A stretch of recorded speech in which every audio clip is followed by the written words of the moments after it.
بسم الله الرحمن الرحيم بناوي خواي بخشندو مهربان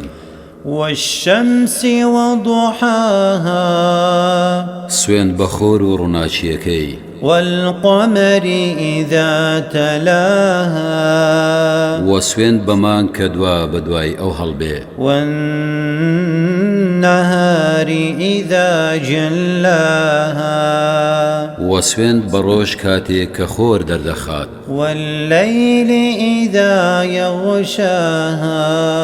وسوين بشو كخور دادا بوشي والسماء وما بناها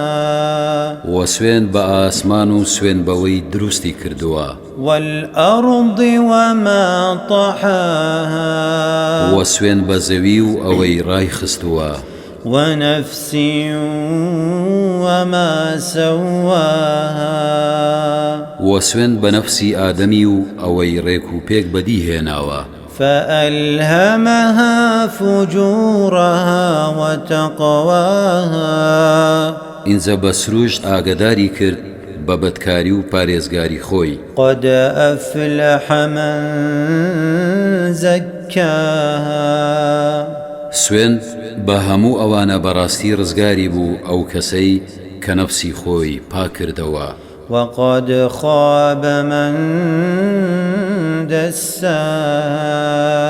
بێگومان ناومێد بوو ئەو کەسەی کە نەفسی خۆی بە گوناهون و تاوانبار کرد كذبت ثمود بطغواها بڕوای نەهێنا هۆزی تەمود بەهۆی سەرکەشیانەوە إذ انبعث أشقاها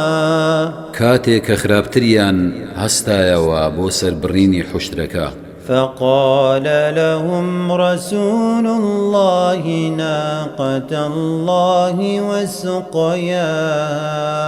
ئینجا پێغەمبەری خوا پێیوتن واز بێنن لەم حوشتری خوایە و نۆرە ئاوەکەی فكذبوه فعقروها فدمدم عليهم ربهم بذنبهم فسواها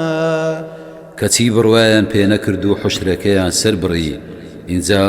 پەروەردگاری ئەوان سزای ڕشت بەسەریاندا بەهۆی گوناهەکانیانەوە و تەختی کردن ولا يخاف عقباها وەخوا ناترسێ لە پاشە ڕۆژی ئەم تۆڵە لێسەڵنەیان